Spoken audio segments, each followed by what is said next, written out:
It's Thursday, March 12, 2020. Digital Trends Live is about to start. Here are some of the topics we're covering on today's episode. Guess what? Coronavirus is canceling 2020, so that's a thing. We'll walk through some of the latest developments, including the suspension of the NBA season and more. And our gaming editor, Lisa Marie Segarra, will join the show to discuss the cancellation of E3 and the ramifications of it, but also a new NFL 2K partnership and a big Witcher announcement. We'll also be joined by one of the actors from a new television series debuting on Hulu called Little Fires, starring Reese Witherspoon, Kerry Washington, and our guest, Gavin Lewis. And as part of our continuing series called Women with Bite, which celebrates women in technology, we'll be joined by Aruna Ravichandran of Cisco. We'll discuss the suddenly urgent trend to work from home and how they help make that happen. All of this and more on today's episode of Digital Trends Live.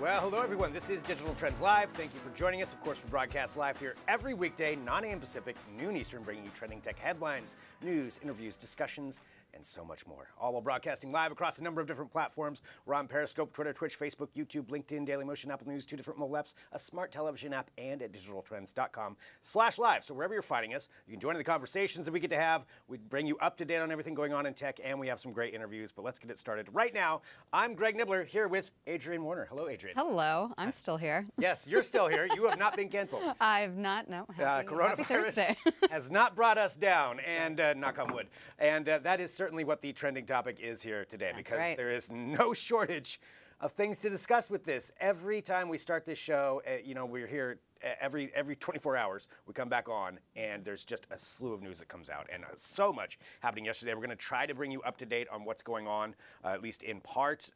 One thing, I guess, to start off with, talking about what coronavirus has affected in the last 24 hours, the NBA season, starting out with that, has been suspended for the rest of, indefinitely, really. Yes. Suspended indefinitely because of Rudy Gobert, who is a player for the Utah Jazz, being tested positive for coronavirus before their game started. They ended up canceling the game, had everybody leave. Now there's also word coming out that some other players from the team are also testing positive.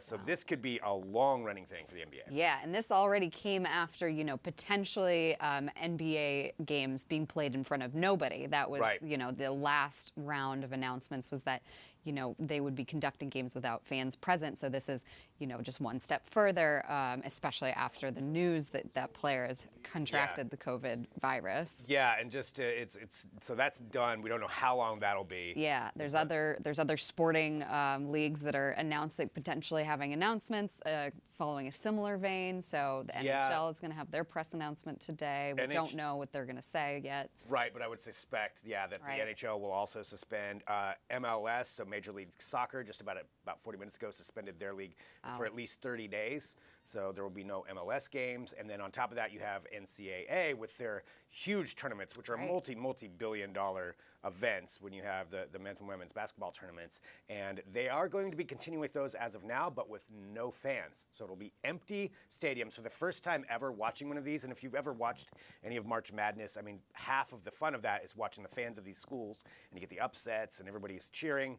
And it's going to be weird seeing that without any fans, but that's just the world we live in now. I can't imagine being a player and not being able to feed off the energy of a crowd. I would think that would really harm their playing. Yeah, certainly. I mean, especially in something like that where it's just such an environment. I mean, and we just don't know what's going to go on with that. We'll actually probably be doing something a little more exploring, like how sports is going to look in the wake of all this. But that's one thing. We've got more to get to. So we're just trying to keep you up to date on what's happening with this. Yeah, in the wave of cancellations, we've had a lot of tech events that have been canceled, such as MWC, F8, things like that. And Apple is jumping in that cancellation train, saying that they're going to cancel the event of their launch around the Apple iPhone 9, or also called the Apple iPhone SE2.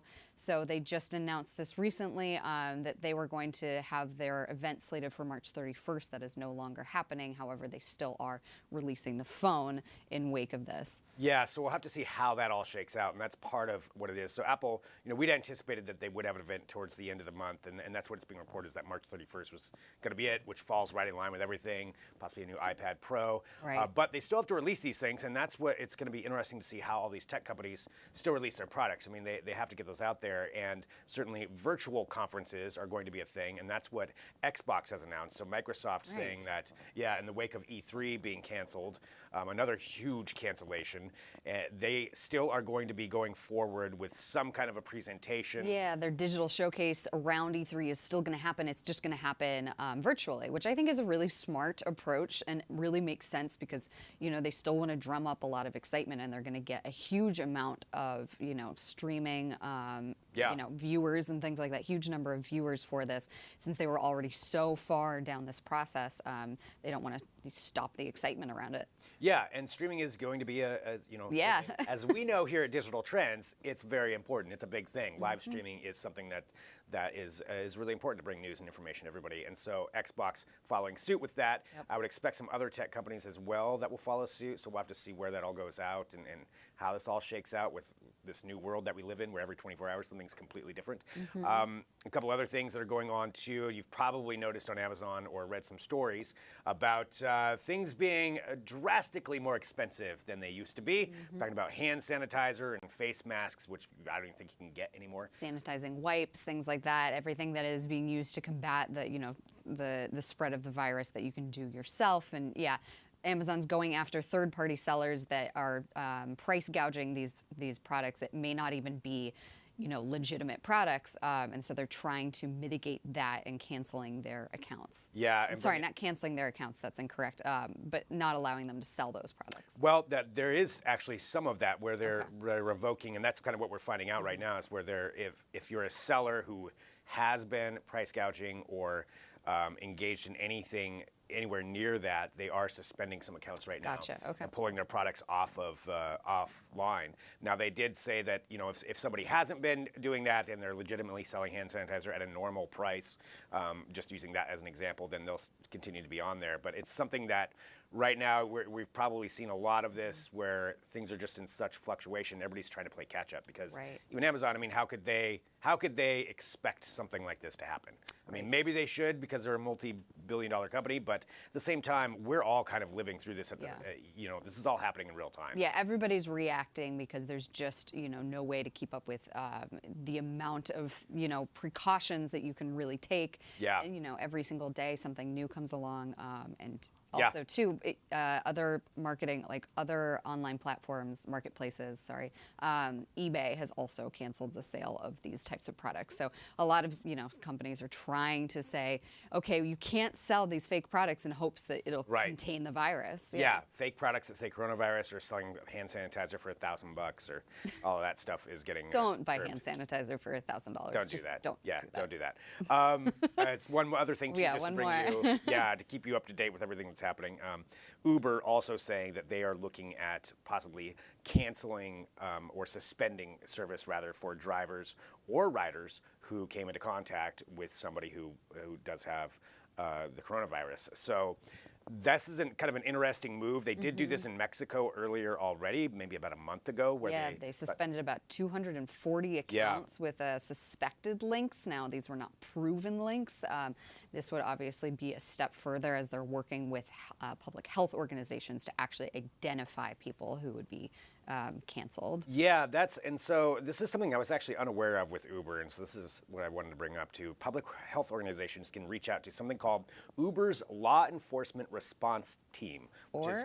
ULERT, which is apparently a real thing. Uber's Law Enforcement Response Team. So public health organizations, if they, and again, I don't know what the legalities are of this, but apparently they can reach out and with information on individuals who are infected. So apparently that's information they can provide to Uber. I guess it would probably come down to naturally a public health situation. And if they let them know, then Uber can go in, and that's where we may see some of these suspensions go through. How that associates with, if you rode in somebody's Uber who then ended up testing positive for it, does that mean you're suspended, and anybody who rode with them? I mean, it's kind of strange how this all works. It's also interesting how much information Uber really has on you. Yeah, how much information Uber has on you and, what precautions that they would be taking. But Yeah. I would imagine, if you were unsuspectingly coming into contact with somebody who has the COVID-19 virus, that, they would want to take the proper precautions to not spread that further. Yeah.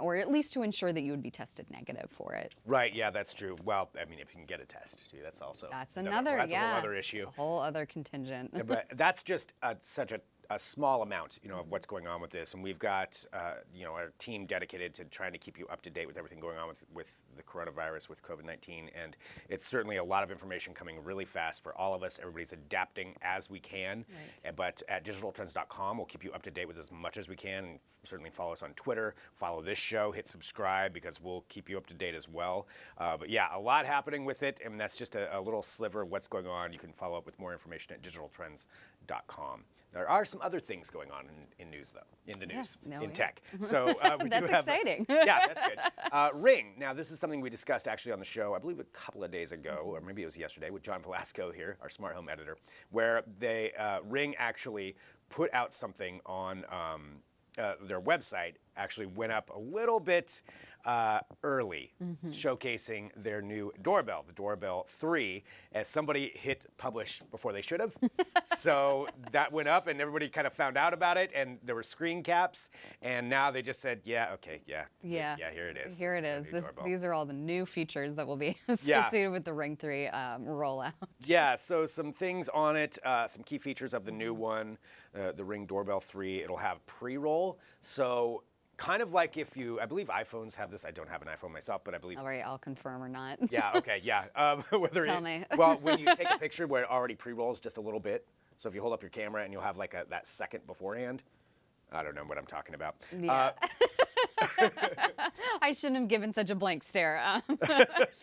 Well, this is what's going on with this one. So when it comes to the doorbell, so when you walk up to it, it'll actually start recording a little bit beforehand. So if you have a Ring doorbell, you'll know that it'll notify you when somebody's there, it'll notify it when it's activated, and then it'll start recording. But a lot of times that does kind of cut off the beginning. Or the approach of somebody coming to your door. So yeah, this will be triggered at least 4 seconds beforehand than it would normally be recording. So that can be kind of vital information for somebody who's watching and identifying anybody. So it'll be like a 4-second pre-roll of the motion sensor being triggered. Yeah, which actually that could be pretty advantageous. There's a couple of things with that.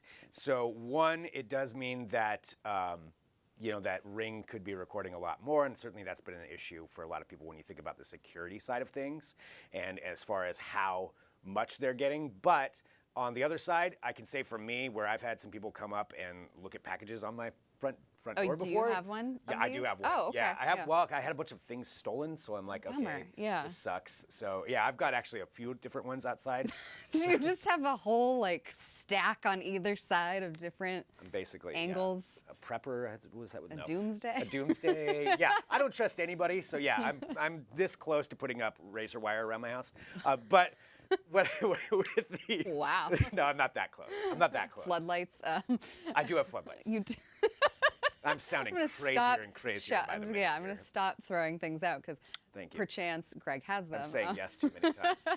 But no, it does help, though, to have that little bit of a recording there ahead of time, because then you can actually catch somebody in the act. Well, and this recording is going to be in 1080p, so it's going to be HD recording, which is another aspect that the Ring 3 doorbell is going to have, which is great because, it's pretty hard, I would imagine. You might be able to weigh in on this to hamper out some details, especially in the dark or something like that. It is. So that's actually another good feature of it. And then they've got some updates to the Ring Chime and the Ring Chime Pro. So those, I mean, that's one of those things where it provides an audible notification throughout the house. So if somebody rings the doorbell, it's just a boosts your doorbell. Is kind of what it does. So it's like a really loud doorbell. It's a really loud doorbbell. That's really what it comes down to. That sounds like fun. Yeah, I don't have So that. if you have 4,000 square feet in your home. Yes. Okay. You're near a mansion boost and you your want to hear it chime. from and the butler's on break. That's what that does. So it's got some Wi-Fi extenders on it to make it work throughout the home if that's what somebody wants. But the Ring Doorbell 3, $230, so it's not a cheap No, it's not. But edition. can there be a price on security? Oh, wow, there you go. Adrian Warner, That's everybody. There it is. That's my question for you, Greg. Yeah, no, there can't be. No, they stole my packages. All right, so that's what we're looking at with the Ring Doorbell 3.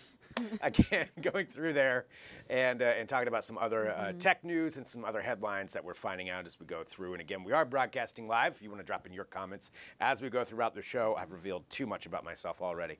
Let's continue on and talk about gaming. This is something that I feel like a lot of people who are going to be spending more time at home, because a lot of us are going to be working from home. Not us. We're here. We're here for you. But you can watch us from your home. So when you're not watching Digital Trends Live, some of you might be gaming, and I understand that's a thing people do. And some of you might be trying out cloud gaming, streaming your gaming. So the platform Shadow, if you're not familiar with it already, is announcing its pricing for the cloud gaming service in the United States, and it's pretty cheap. United States gamers can sign up for $12 a month with a yearly commitment. So that's less than $1 than the promotional rate, which is $13 a month. So that's a deal if you sign up for the whole year. Yeah. And seeing a lot of these cloud gaming services come on, I mean, Google Stadia, when it came on, was supposed to be a big deal for the gaming industry. Right. Sony was threatened by it. Xbox was threatened by it. They took it very seriously. PC gaming took it very seriously when it came out. But now you have it. With some of these other ones that are coming out. I'm just like this clip is really great. Yeah, it's pretty amazing. Thrilling me. Yes, I really want to do the voiceover for this commercial, but Shadow Games. So anyway, going back to this. Yes, back to the. Us on the road we're supposed to be on. Okay. It's better and better. There's lightning. There is. It's nonstop action that we're seeing right now. So that's showcasing some of the excitement of cloud gaming. So Google Stadia, when it came out, that was going to be the big one that was going to shake up the gaming industry. It was such a slow rollout, though, and had so many issues. They're trying to play catch up now with signing some more contracts with different gaming developers, trying to bring in more originals into it. Yeah, more excitement, more offers, and it also wasn't a cheap price tag for people who were, wanting to try it out, wanting to test it, but not wanting to, upfront a large amount of money, Yeah, and another problem too is the 4K side of it, which was one of the big promises for Google Stadia. And if you even had it, it ate up your data very fast. We've got some big articles at digitaltrends.com talking about that, just how much it actually ate up when it came down to it. But then you go from that, then you have NVIDIA's GeForce. Right. Which is also another cloud gaming service that we've tested and largely gave it some pretty positive reviews when it came down to it. And that's just another entrant into it. And then you have this, so Shadow with their cloud gaming service. Now, they were kind of expensive also.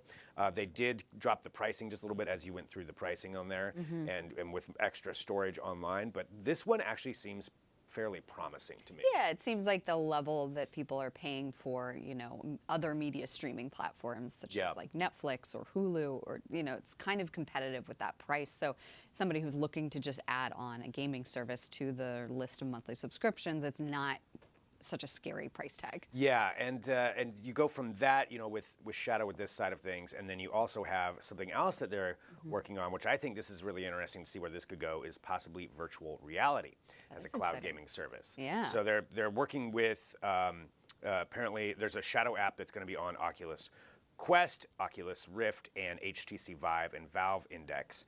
And so those are different ones where they're going to be having actually a Shadow app on there to where you could cloud game with VR. And I love the idea of this for VR because it's so hard to come across a lot of games with it. And the headsets are getting lower in price. We actually have a podcast called Trends with Benefits where we covered a lot of this. So go find that wherever you get your podcasts. But yeah, so virtual cloud gaming, virtual reality cloud gaming. Is this something you would try?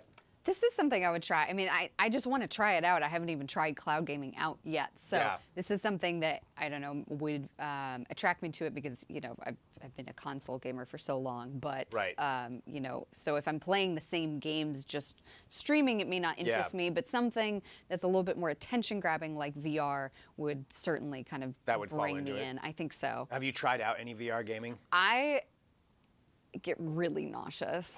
See, like really bad. Yeah. Like I can't even watch a stream of somebody playing VR gaming. It makes me that nauseous. Really? Yeah. And that's something that's definitely an issue for a lot of people, and especially some of the older models where it's just doesn't track as well, and that's something that's a huge issue. So if you don't have a good connection, that could be, even worse on top of it if there's any sort of stuttering or anything like that. Yeah, so you can take a look at that too at digitaltrends.com again, and let us know what you think when it comes down to it as far as this cloud streaming and cloud gaming and what that means. All right, we've got one more topic here, and then I believe we're going to be going to a break. Here's what's going to happen. We've got this. So this is actually a video from Marcus Brownlee. If you follow tech, you know who Marcus Brownlee is.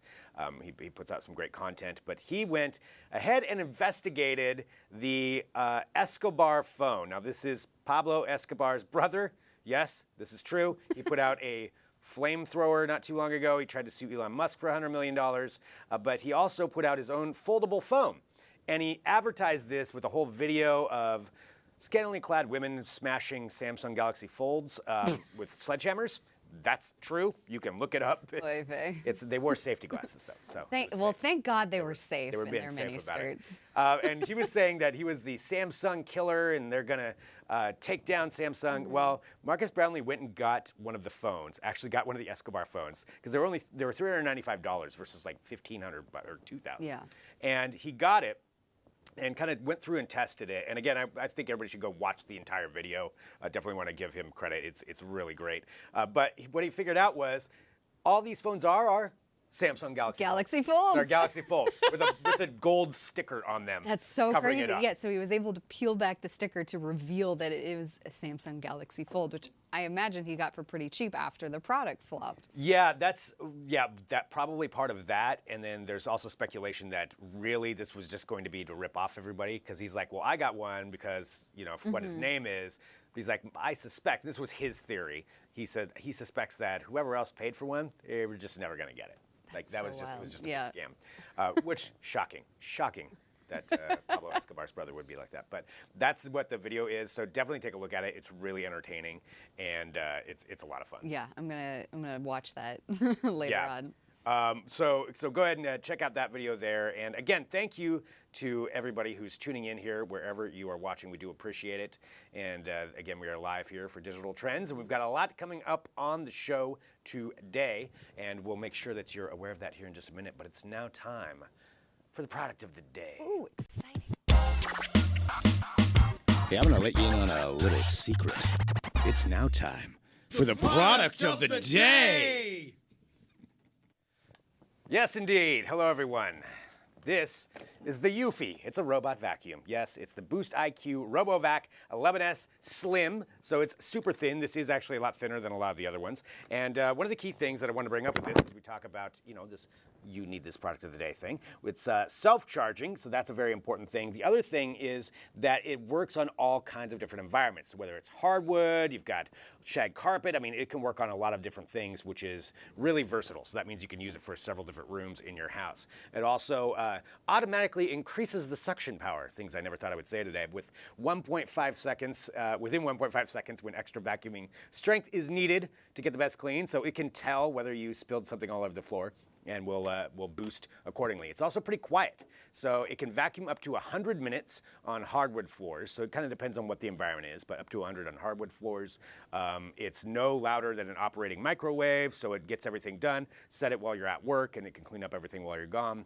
And then you've also got a remote control as well. The batteries are included. It's got the charging base, it's got a power adapter, a cleaning tool, an extra set of high-performance filters. It's got some side brushes, and it's got some cable ties and some different things that you can do there. So it's a lot of stuff that's going on with this, and it's worry-free guarantee for 12 months. So it's on sale right now, actually, for a pretty good deal, $159.99. And what you can do is click that link wherever you're watching. So whatever platform you're watching on, we've got a link there that you can click and go through to pick this up. But again, this is our product of the day, the Eufy Robo Vacuum right here. You need this. So click on that link and get it. All right. There we go. Let's get this box off. I actually have one of these. And you do? I really like it. Really? Yeah. Okay. It's very, very quiet. And it does run for a really long time. The battery is actually very impressive. Okay. Well, then I may need to get one of these myself. So. And it's cute. I love robots. Oh, that's how And they they're have going a to get corgi you. in their video. That's how the robots are going to get you. All right, well, we've got a lot more coming up, but I want to say thank you to everybody for tuning in. We've got some real news that we're going to be debuting here with Aaron and Riley talking about what's going on in the box office. We've got Lisa Marie Segarra, who's our gaming editor, who's going to join us. We've got some other great interviews, so stick around for all that. But first, thank you, Adrian Warren. You are very welcome, Brad. Very much appreciated. And thank you to everybody. We appreciate all of you. So stick around. We'll be right back with more Digital Trends Live.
Hi, I'm Erin Keeney. And I'm Riley Wynn. And this is Real News, the show that helps you decide what movies deserve your money at the box office this weekend. Well, this first film has been surrounded with a ton of controversy, and it's finally hitting theaters this weekend. This is The Hunt. The film takes place in the shadow of a dark internet conspiracy theory. A group of wealthy Americans known as elites gather for the very first time at a remote house. Their plan? To kidnap and hunt down ordinary Americans known as deplorables and hunt them for sport. Meanwhile, 12 people wake up in a clearing and have no idea where they are or how they got there. And it turns out they've been chosen for a very specific purpose, the hunt. Yeah, but the elite's master plan is about to be derailed because of one of the hunted knows the hunter's game better than they do. Now, that character, Crystal, played by Glow's Betty Gilpin, soon turns the tables on the killers, picking them off one by one as she makes her way toward the mysterious woman at the center of this whole thing. This is a strong ensemble cast with Hilary Swank stars as the leader of the evidently liberal group of elites alongside Emma Roberts and Justin Hartley. Well, this comes to us from Blumhouse Productions. This is a low budget made for around $15 million. And it also comes to us from the team from HBO's The Leftovers. And if you remember, this film was pulled from its release last summer in the wake of the El Paso and Dayton, the mass shootings. This film also had a wave of criticism, and people hadn't even seen this. So they decided to put it on hold until there was a better time to release this film. What's really interesting, though, is all this buzz. I mean, it feels very current, as divisive as we are, especially in this country right now. But this is actually based on a story that's over 100 years old, The Most Dangerous Game. So it's interesting that that it's still timely today. Yeah, I mean, the story's almost 100 years old, but we've seen different versions or, adaptations of that story. I mean, there's the Hunger Games, there's Guns Akimbo. So this hunters becoming hunted and so on and so forth. And so it's really becoming a common theme, and it's kind of scary, to be honest. Yeah, well, I'm going to see this film because anytime someone talks about controversy and things that, that gets the public kind of going, it's interesting to see, for sure. And you can see The Hunt in theaters March 13th. Well, this next film is based on the best-selling comic book. Let's take a look at Bloodshot. Vin Diesel stars as Ray Garrison, a soldier recently killed in action and brought back to life by a team of scientists. He's now an unstoppable force, stronger than ever, enhanced with nanotechnology. He becomes a superhuman biotech killing machine named Bloodshot.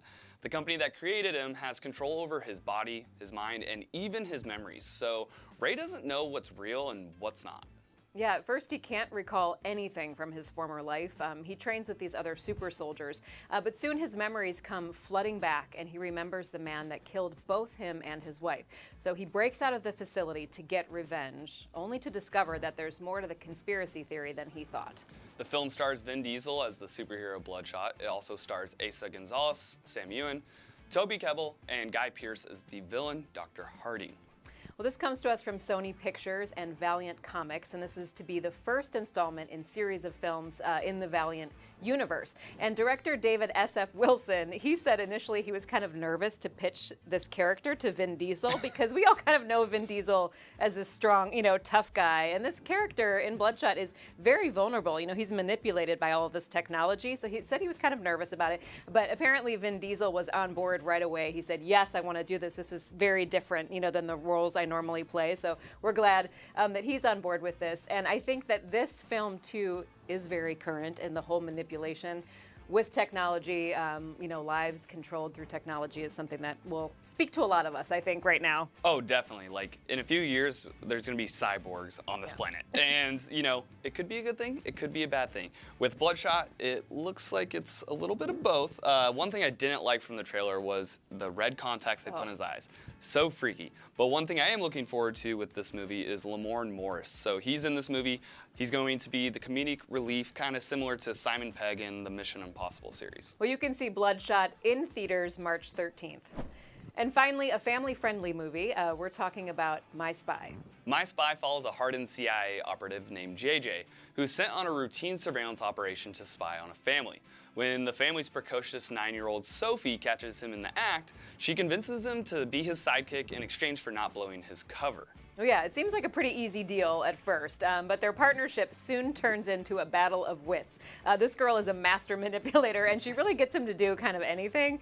I mean, Riley, have you ever tried to work with 9-year-old girls? I mean, they can outsmart any of us, even the most seasoned CIA agent. Oh yeah, they're tough. I have plenty of nieces, so I know all about that. The film stars Avengers actor and former WWE superstar Dave Bautista as JJ, and Chloe Coleman as Sophie, with Kristen Shaw and Ken Jeong also starring in the film. Well, this is directed by Peter Siegel. We know him from films like Second Act and The Longest Yard, and he also directed Tommy Boy. I bet you love that movie. He's got a good resume, good resume. He does, yeah. He's been a comedy director for more than 2 decades. And what I love about this film, too, it sounds like Dave Bautista and Chloe Coleman, they not only bonded on set, but off set as well. They have a real friendship. Apparently, they still hang out today. I can Photoshop her out later, right? I can Photoshop him out later, right? I'm a star. I'll Photoshop you out.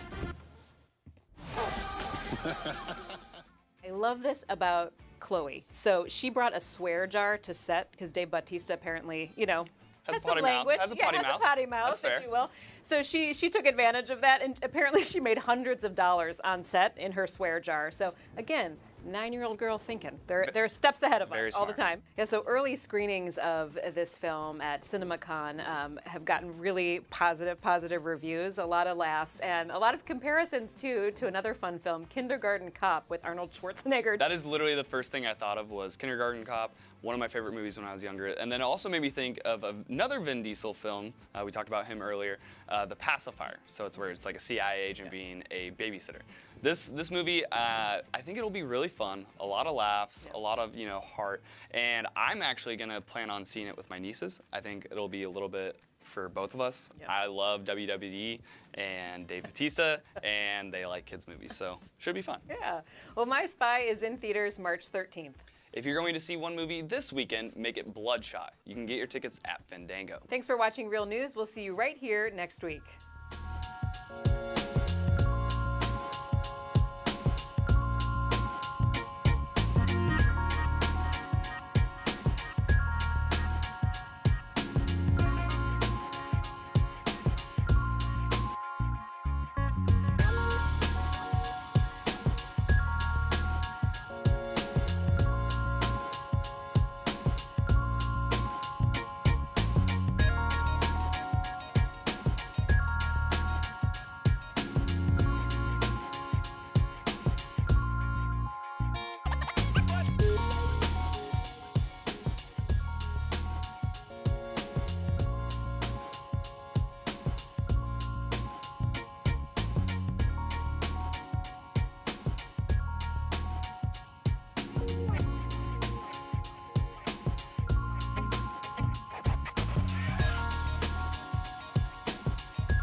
Hello, this is Digital Trends Live. I'm Greg Nibbler, and again, thank you for joining us wherever you are. Hit that subscribe button. That way we can keep you up to date with everything that is going on in the world of technology. And there's a little thing called coronavirus that is affecting a lot. And we're going to talk about that in part, but we have a lot of exciting news to get to, too. It is now time to talk about gaming. We've got our gaming editor, Lisa Marie Segarra, on from our New York studio. Lisa Marie, hello. Thank you for being here today. I guess we do have to start off, though, because I really want to get your thoughts on this, about what is going to happen with this cancellation of E3. What does that mean? It means a lot. So it's funny that you say, we're going from coronavirus, but first we're doing gaming. It's actually a bit of both. So much like a lot of other conferences, the ESA, which runs E3, decided to cancel the June conference.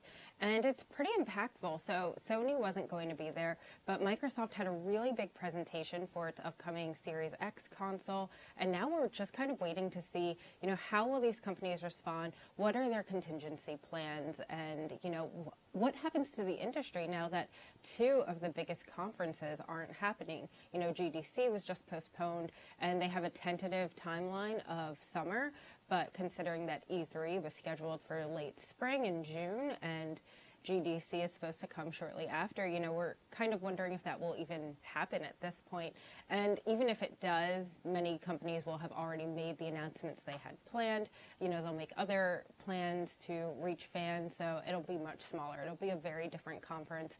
We don't know what Nintendo is planning. They had a bigger direct than they usually do throughout the year for E3, so we're still just waiting to see it. And it really can't be stressed enough that this timing is really terrible. We have the new Sony PlayStation 5 coming out, the Xbox Series X, like I mentioned, that's also supposed to come out. And to have all of this disruption is really crazy and such a critical time in gaming. And, while, like I said, Sony wasn't going to be there, it's still really strange to think about what's happening. We don't know about any, issues with production of those consoles, but right now everyone is really just waiting to see what happens. A lot of those conversations, networking aren't happening. So pretty crazy stuff. Yeah, it really is. I mean, it's across the board in tech and, of course, beyond that, but it's particularly for gaming, like you said, it's a big year for gaming, or it's supposed to be, and who knows how all these companies are going to do it, whether they do their own virtual conferences or what. I guess going from that, there are some releases still happening, so some other things that are still going on. I know with Call of Duty, there's the new release that came out. Yeah, that's true. It hasn't stopped. Call of Duty Warzone just came out, and so far it's been pretty well received. It just came out this week. It's basically like a much better version of Blackout, which was their online, multiplayer battle royale type game, which, these types of games have surged in popularity following Fortnite. It's not like it was the first battle royale game, but ever since that popularity, we're seeing more and more companies doing their own versions. Fallout is doing their own as well. But it topped 6 million players in the first 24 hours. So clearly there's a lot of interest. So it's really interesting, and it seems that, they took what happened with Blackout and really improved, and it was the Call of Duty Battle Royale that, fans really wanted to see. So really exciting stuff, as we said, in the middle of all of this chaos. Right, and taking a franchise like that, I could definitely see being successful. I mean, 6 million players in 24 hours, that just speaks to some of the power of what Call of Duty can do in general. So yeah, that'll be interesting to see if you see maybe some other games following suit. You think there could be some other ones that would go along this route, like Call of Duty is doing?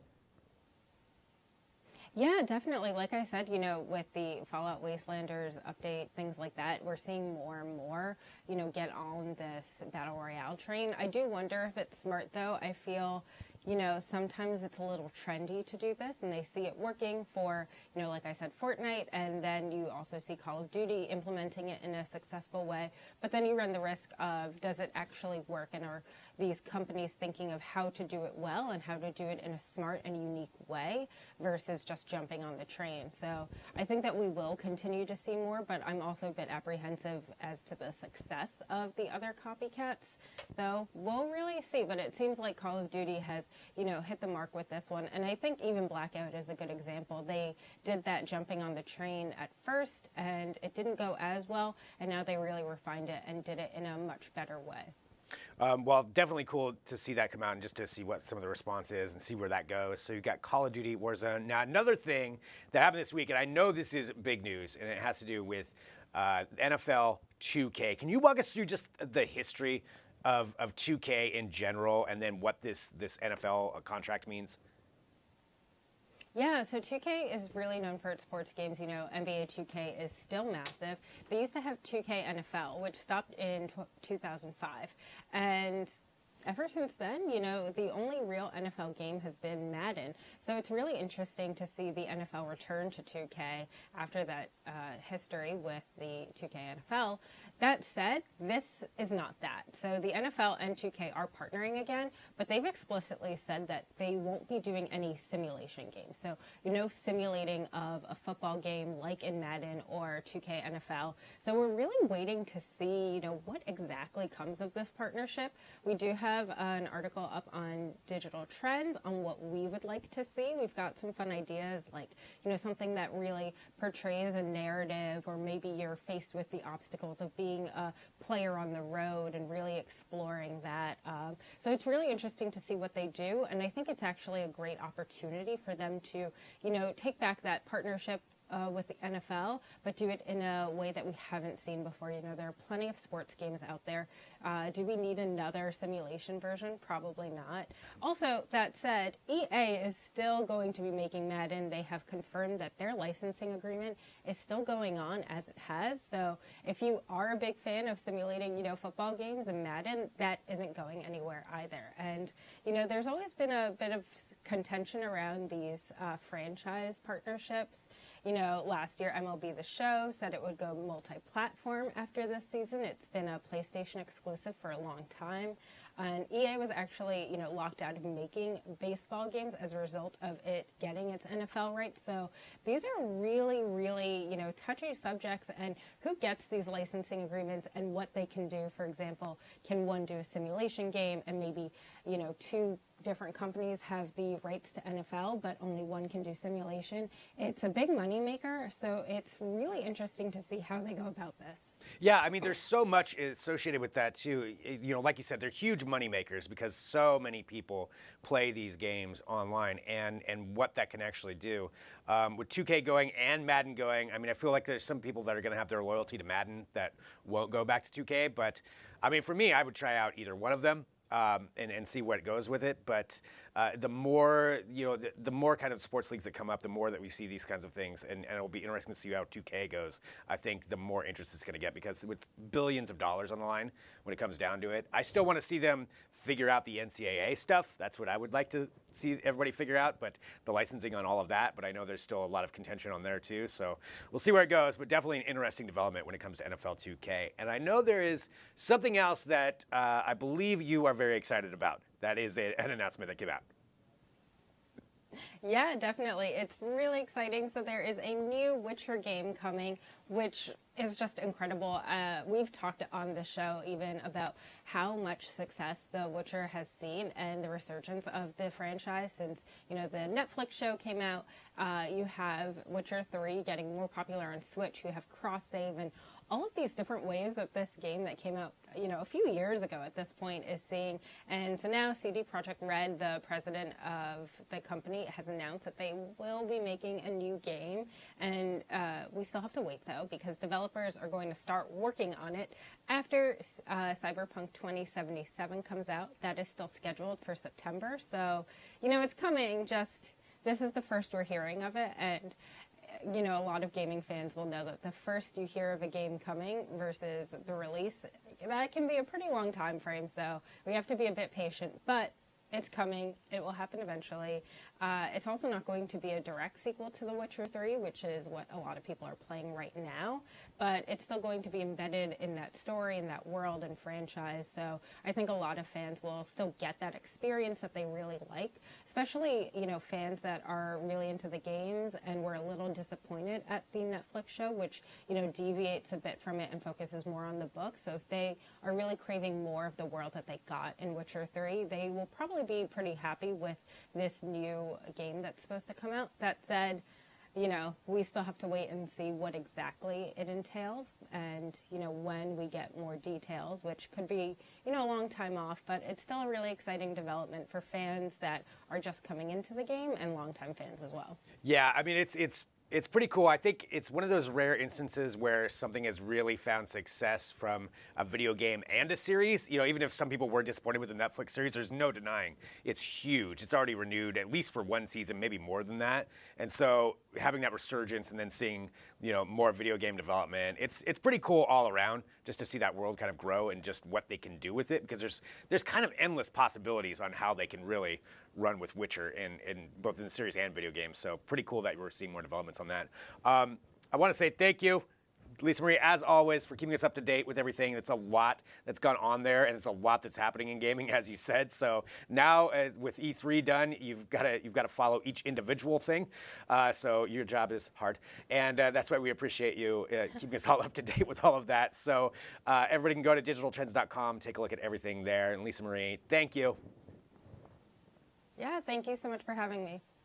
All right, that is Lisa Marie Segarra, our gaming editor for Digital Trends. So take a look at everything that she was talking about. We've got in-depth articles about all of that you can follow along with on the site. And I know we need to keep going through the show because we've got a lot here for you. And I want to thank everybody who's joining us wherever you are watching, because coming up next, we've got one of the stars of the new series on Hulu called Little Fires Everywhere. It's with Reese Witherspoon and Kerry Washington and Gavin Lewis, who is our guest. So Gavin's going to be joining us to talk about the series and talk about some of his interests outside of that. So we're really excited to have him on the show. So that's coming up next. So I want everybody to stick around. We'll be back here in a minute with more Digital Trends Live.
Elena, someone burned down your house.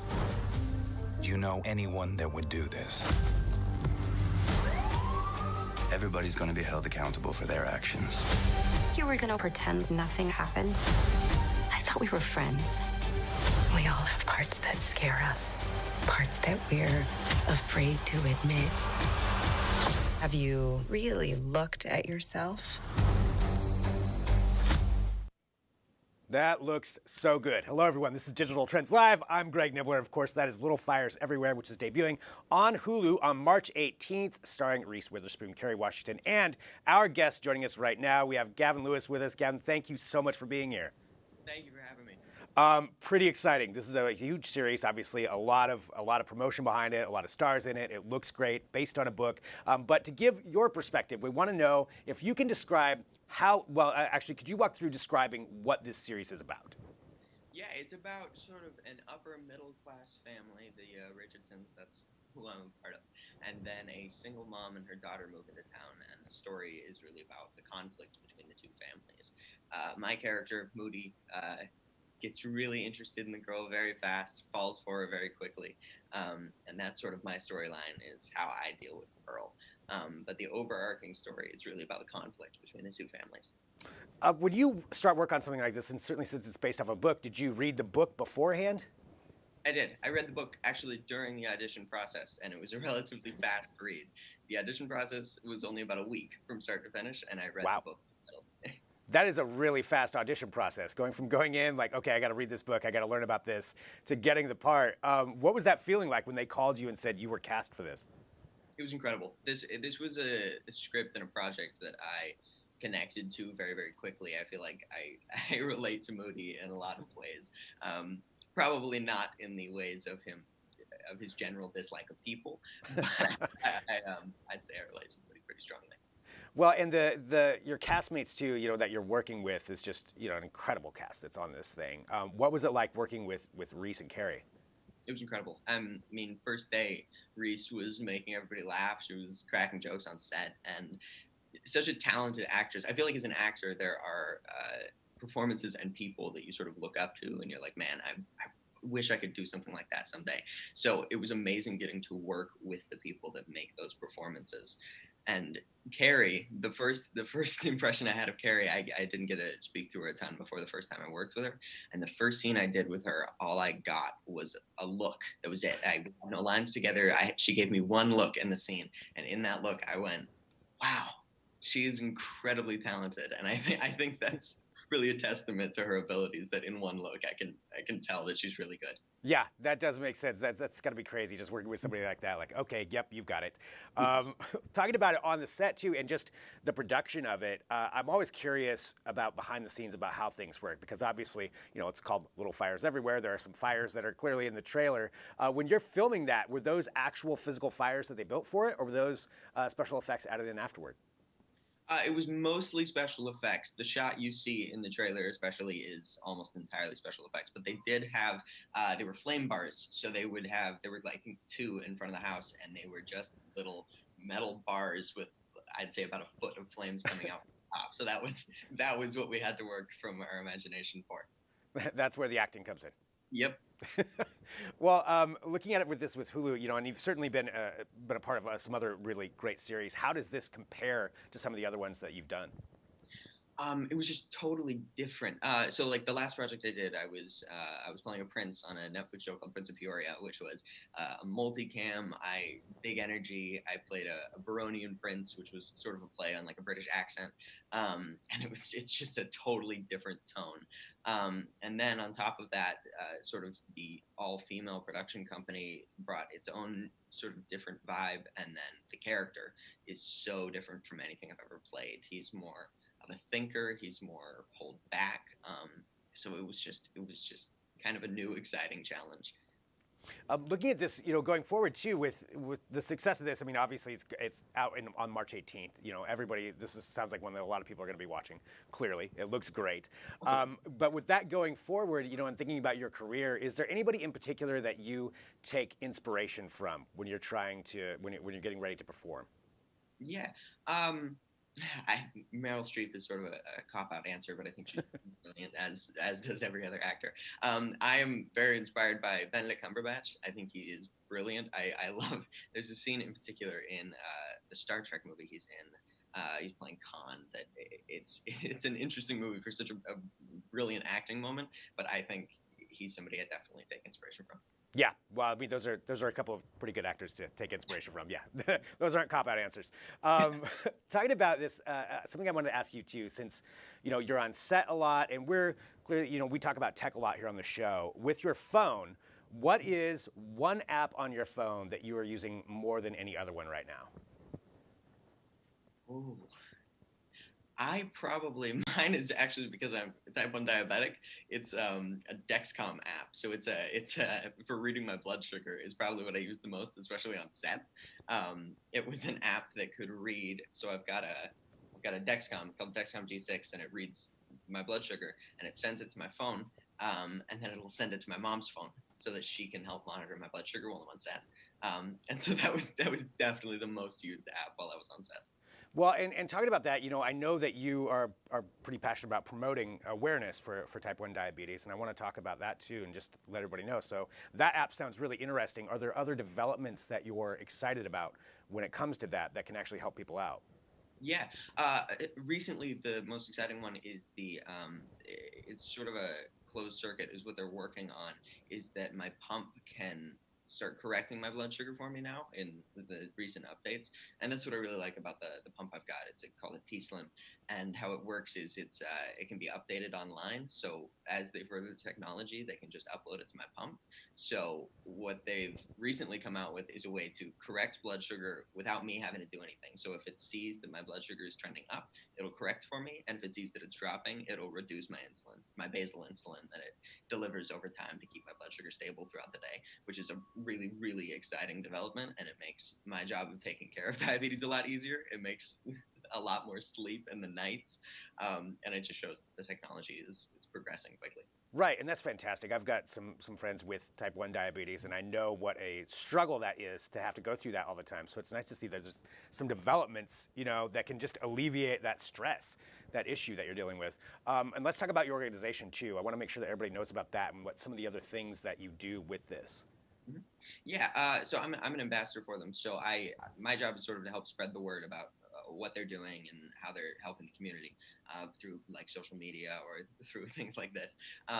But the reason I sort of gravitated towards Beyond Type 1 is because they focus more than some others on living well with diabetes, which I think is really important because there are a lot, and that's not a bad thing, but there are a lot out there that just focus more on finding the cure, which is important.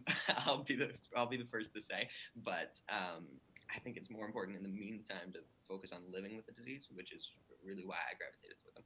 Yeah, and it's so important, and I think finding different solutions and finding tech that can actually help people out and get through that. Looking at it, for you, being a spokesperson for this and, probably an inspiration for other people out there who are battling this, what kinds of words of advice would you have for someone who's trying to figure out better ways to manage themselves? I'd say first of all, just look for the technology. It's out there. There's a lot out there right now as far as managing, and patience. I mean, it takes a long, long time to really get it down to pattern of how you need to deal with dosing for food and making sure all your basal insulin is right, all your correction factors. There's a lot that goes into it. I've had it for 10 years now, so it's become habit, but just patience really, and it doesn't have to slow you down from doing anything. There's a lot of misinformation out there still about what you can't eat, but you can really do anything you want. One more question or two just associated with tech and talking about, looking for solutions. And you mentioned the pump that can actually manage your levels for you. Is there a piece of tech that you would like to be developed, that you would like someone to develop, that would make the biggest influence on your life? I mean, I think the goal is a completely closed loop system. I mean, a system that reads your blood sugar and corrects. And the biggest problem right now is knowing when you're eating is a device that somehow knows when you're eating to help bolus for you.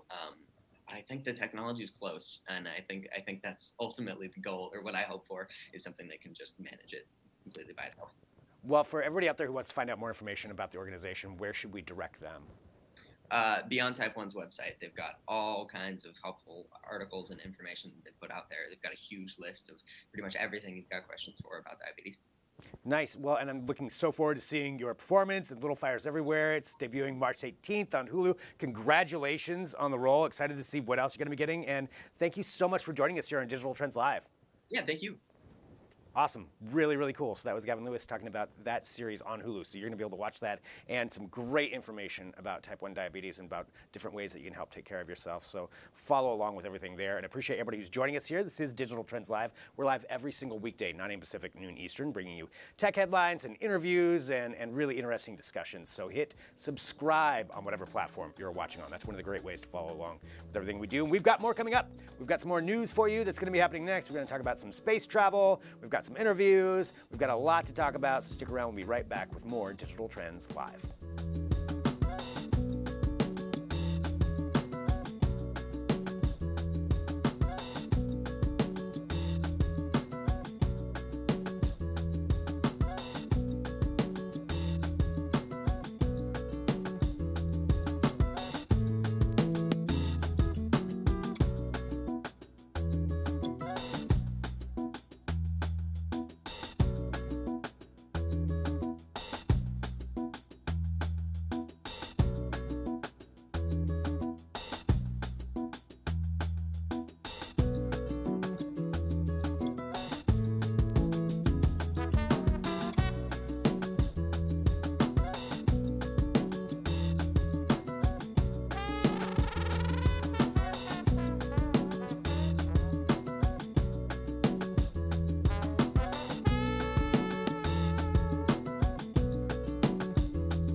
Hello, this is Digital Trends Live. I'm Greg Nibbler. Thank you very much for joining us. Hit that subscribe button, whatever platform you're doing. Stop, just look for it, click the button, and then we'll continue on. All right, thank you for doing that. All right, let's talk about some trending news, some other stories we want to keep you up to date on. And right now we're going to discuss space travel. So we know about SpaceX's adventures that they have planned for everybody. We know that Virgin Galactic is going to be taking people up into space, or almost space, for trips. And we know that NASA is going to be sending people back to the moon. But did you know that Blue Origin, which is owned by Amazon, is also working on this? They kind of get left behind a little bit because they're a little bit more secretive, but they have definitely been very hard at work at perfecting a lot of things. They have some contracts with NASA right now in association with the Artemis program, which is going to be bringing people back to the moon. And they finally debuted a little bit more about their rocket and their system that they're going to be bringing people up. So it's called the New Shepard, and this is their reusable rocket. Think of it kind of like SpaceX's Falcon. And this is also going to be the New Glenn. So the New Shepard's the reusable rocket. The New Glenn is the launch vehicle. So it's a heavy lift launch vehicle that's more like the Falcon Heavy, if you remember that. So the Falcon Heavy was the one that they were using for the Falcon 9. Blah, blah, blah. You can go into that for a while, but the key thing is, look at this. It's a rocket. It's cool. So Blue Origin's offered a few updates more recently about the New Glenn with some of these videos that have come out and talking about what their plans are. So the goal is this.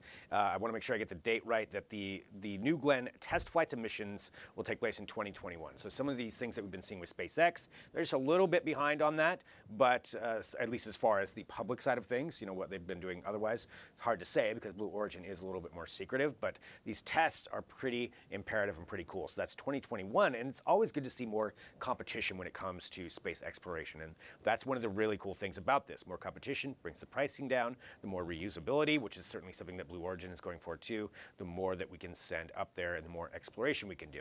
And the moon is one of the big projects for Blue Origin. They've also got some other things they've announced before where they want to create a moon base. Jeff Bezos, I believe it was last year, did a whole presentation about how they want to build a moon base, build something that people can live there more permanently, and create all of these different things for that. And they're working with NASA for a lot of that as well for Project Artemis. So you read more about Artemis too on NASA's site, but it's cool to see anything when it comes to space travel and another company out there doing this, Blue Origin. So take a look at all of that at digitaltrends.com. All right, continuing on with some trending news and talking about some other things, let's go into some biomedical news. Now, there are certainly some advancements that are helping people out, and this is one that's not quite here yet, but it is a research study that actually came out showcasing some things that could be done. So this is coming from the scientists at University College London, and they are working on a way to keep our devices clean. Now, you probably are hyper aware of this now with everything going on, but our devices are dirty. Yes, the phone, the laptop, the keyboard you're touching, it's dirty. And you need to make sure that you're cleaning it quite regularly. But what if you didn't have to and it just kind of cleaned itself? That's what we're talking about with this. So this is a new way that they are looking at creating surfaces and a coating that would be able to kill bacteria and germs on its own with just a light bulb. Now, there's disinfectants out there. Just to give a little bit of this, I'm not going to go too far into it, but there's disinfectants that can do all of that where you spray something on. There's also UV treatment, and you need a very, very bright light in order to do that. There's some systems out there for it, but generally not something that we can use commercially or on a consumer side of things very easily. This would be a way to coat things and use a normal light bulb to have the same effects. So what they're talking about is getting this surface. So the way the actual coating would work, it utilizes this gold. It's a gold embedded in a polymer with crystal violet. So it's a dye that boasts antibacterial and antifungal properties. So it's kind of a complex thing, but it will work where you don't need as bright of a light in order to kill bacteria. So you could, in theory, use one of your light bulbs at home, be able to shine it on that, and then you would always have a clean keyboard or computer or a phone. And I think that's something we can all agree would be very nice. I think a lot of us are very hyper aware, as I said again, about the dangers of bacteria right now, or viruses, and how clean things are. This would be a way to help alleviate some of that. And I feel like this is an industry that's going to get a huge boost, and it's about time. It's something that's good. I mean, the cleaner we can make things, that's nice. So this is something that they're working on. No word on when this would actually be out, but again, it's a study going on right now, and there's a lot of studies happening in association with that, so you can take a look at that at digitaltrends.com. All right. One more here, trending story, and then we've got a great interview that's coming up, so really excited for that. But let's talk about how robotics are helping people out in association with the coronavirus outbreak. And this is a story that's coming out of China, in particular the Wuhan province, which is the epicenter of the coronavirus, or COVID-19. And it is this, that there is a hospital that is being run by robots. Well, not run by them, but robots operate there 24 hours a day. So here's what's going on. There's a lot of images that came out, a lot of pictures of these robots, a lot of things that you can showcase with that. And it has to do with a company that put out 12 sets of 5G-enabled intelligent robots that operate 24/7 in the Wuchang Field Hospital. So one of the most important things when it comes to hospitals and any kind of work that people are doing is that you don't want your doctors and your caretakers to be exposed to everything as well. They are in a very dangerous position, and please remember that and thank a nurse or a doctor if you know them. They put themselves in harm's way to help care for a lot of people.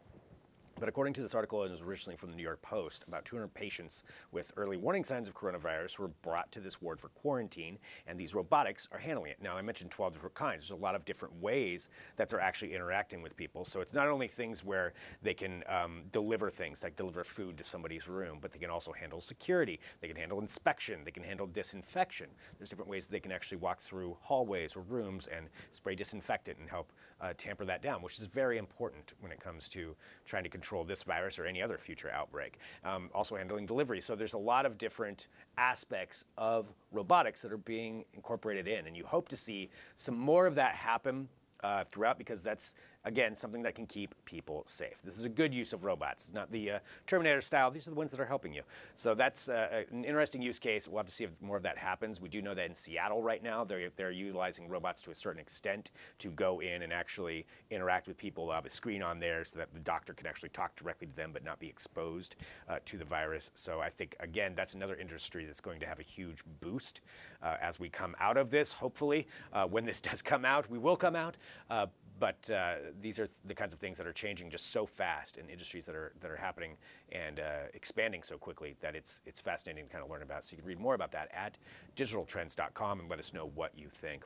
All right, coming up next, we've got another edition for our Women with Byte series. This is celebrating women in technology and talking about the coronavirus. Certainly working on location, working from home is something a lot of businesses are advocating and a lot of businesses are trying to scramble to figure out right now. A lot of us are. That is what we're going to be talking about. We have the CMO from Cisco to talk about how much intrigue they've been getting about this and how you can do it, and some tips and tricks for working from home. So all that's coming up. So stick around. We'll be right back with that here on Digital Trends Live.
Join us live for this week's episode of Trends with Benefits, where we'll be discussing augmented reality. We've come a long way from Google Glass, and you're about to see a lot more implementation of AR in your life, from sporting events to educational uses to games. We are at the forefront of an augmented revolution. Be sure to tune in for our roundtable discussion and hit subscribe wherever you get podcasts.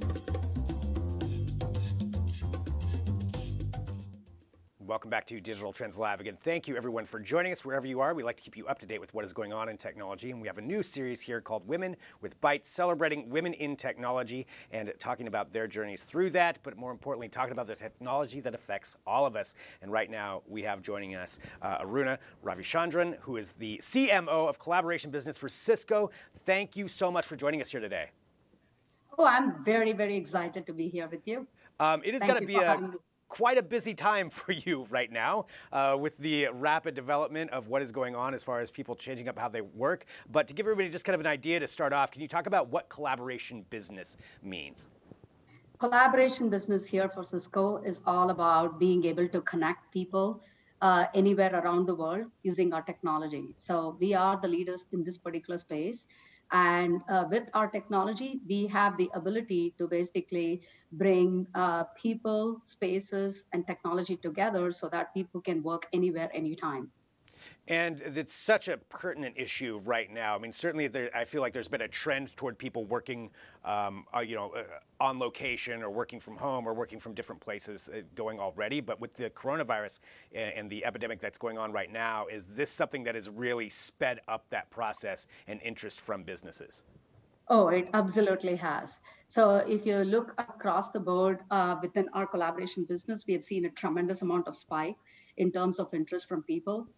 The whole concept of remote work has gained tremendous amount of precedence right now in the market. But when you think about remote work, it's not just about working from home, enabling enterprises to work from home. Remote work is more than just enabling enterprises to work from home. So what we have seen are tremendous amount of interest in our products across multiple different verticals. One is being able to enable employees to work at this particular time, anywhere, anytime from the vicinity of their home so that they are safe and protected. Another use case is that we have seen a tremendous interest in universities. Several million students are actually impacted because universities are actually shutting down. And so there is this new concept called virtual classroom and virtual learning, which is again brought to you, which will help you to get connected with, which will help connect the students along with the teachers so that learning can happen anywhere, anytime. And the third area where we've seen a big increase in this in terms of remote work is about events. A lot of big events are actually shutting down. People go to the events in order to learn, in order to connect with their peers, in order to understand the various different technologies. And so now we're seeing a huge increase for this concept called virtual events. So that learning, that connecting with the peers can still continue to happen. And last but not the least, another area where we're seeing remote work happen is in the medical facilities, because more and more hospitals are going towards telemedicine. Given this pandemic, a lot of hospitals don't have the capacity in order to basically take in patients. And so the prognosis, diagnosis, and care for people who are impacted still needs to go on. And in all these four areas, I would say technology plays a big role. And we at Cisco have the technology in order to help customers, students, universities, medical professionals, and everyone across the board. You know, all of those are such important issues and important things where you do, as you said, you need technology to help make that happen, to make those things accessible for people. If we can't be around each other, we still want to get like the closest thing possible. Certainly one of the things that you brought up too were events. That's affected us. It's affected a million people and millions of people when it comes to that in organizations as far as those getting canceled. Now, when it comes to this idea of a virtual presentation or a virtual conference, what are some of the infrastructure needs in order to make that happen? I would say you need to have a platform, because most of the time, when you have events, you need to be able to have the scale in order to basically provide that unparalleled experience, right? So why do people go to events, especially face-to-face events? One is because they have that instant communication with all the people they're actually meeting with. They have the opportunity to understand the various different technology and the products. And we need to be able to provide the same thing across the board. So from an infrastructure perspective, most events events usually get about several thousand people. And so having the underlying infrastructure, like we here at Cisco have the capacity and the bandwidth in order to support a large amount of those events. We have our event center product. We also have a great technology partnership with another vendor called Vbrick. And with this particular partnership, we actually have the ability in order to basically host a very, very large events across the board. What are some other trends that you are noticing right now, is being in such a position to see everything that's happening as it's happening in real time? Because it seems like every day something else is changing with this. I mean, we're in such a rapidly changing environment. When we talk about trends going forward, what are some different things that you could foresee maybe in the next couple of years? I would say, some of the trends which I foresee are, probably given this pandemic, I think more and more companies, universities, Medicare, healthcare, retail, all of the various different verticals across the board are definitely going to take a double look in terms of how can they actually enable remote workers. This started out of nowhere, and I don't think the world was actually prepared for this kind of a pandemic. And so having the necessary infrastructure in place, having the right collaboration technologies in place are going to become much more important across the board, because work needs to happen regardless of the vertical, anytime, anywhere. The second thing I also see is there are certain disciplines where it is going to become even more harder. If you think about collaboration. And so this is where I think AR, VR technology are going to become even more important. There is going to be a major investment in those technologies, because AR, VR actually takes the whole concept to the next level. And it basically makes remote work for even frontline workers much more easier than what is actually available today. Yeah, the idea of virtual workspace where everybody could tap in, have an avatar or however it is, and actually still be able to collaborate with that in-person style. That's pretty interesting to see where that would go. One other question I have for you, you mentioned that work still needs to happen, which it does. Yeah. We've all still got to go ahead and work regardless of all of this. What kinds of tips and tricks would you have for people who are maybe new to the idea of working from home, or even businesses who are trying to facilitate their employees working from home? I would say, a couple of key things to basically keep in mind are, as you're working from home, most important element is to basically remain healthy, and especially, set up your work environment so that you're actually comfortable to be able to continue to work with your coworkers. As you're leveraging the technology, again, many people are not used to video technology, because, many a times, because we're used to that face-to-face interaction, we really are not comfortable being able to expose, the background of our homes. And so being able to think about, a couple of key things like that, so that way you're actually prepared, you're taking care of yourself, you're being healthy, and connecting with people, leveraging the underlying technology becomes absolutely important. And I would also say, this is also such an important and a big change in mindset and paradigm, so for leaders as well as employees to actually find a way so that they can actually collaborate and make work happen. If you think about companies, where they actually have a design team, things like design has to be done face to face. But given this kind of an epidemic, I would say that those kind of things become extremely important on how can you actually leverage technology in place in order to make work happen. So some of the key tips in terms of remote work, I would say, is check your background so that you can dedicate a space in your home. Minimize meeting distractions, because there could be a lot of background noise, which is inevitable within our homes and even within dorms, or even if the doors are closed. And so find a place so that you can work without distracting your co-workers. Get a headset for success. And last but not the least, take care of you. Being in an office gives teams cues to get coffee together and take breaks. But without the in-person social interaction, it's easy for hours to pass without actually taking the same breaks you might actually be taking in an office. So take regular moments to stretch out your body and schedule those in virtual coffee chats with your team members in between the meetings. And again, think of your home office as your virtual office so that you can still bring those ideas to market. So sharing ideas on a whiteboard is a key part of working together. In a virtual meeting, it's even more better. In real life, you risk a whiteboard being an erased or written over. And so when you whiteboard virtually, you can feel confident that your ideas are actually being saved, and you can pick up where you actually left off by opening any whiteboard you previously would have created, and you can edit in real time. Wow. And last but not the least, express yourself. With messaging, remember your colleagues cannot see your reactions. If a picture tells 1,000 words, then a GIF is a better way of actually expressing yourself. And with our, WebEx teams and our technology, you can actually search for thousands of those GIFs in order to find the perfect expression of yourself anytime. Nice. All right, so get your gifts ready, figure out your background, because that's going to be your office that everybody's going to see. So whatever you've got behind you, make sure that that's safe. And everything else that you just said, there's just great advice. And Aruna, I want to say thank you so much for joining us here. But I want to direct people to where they can go for businesses, for everybody who's probably flooding your inboxes with figuring out how they can do this. Where do we send them?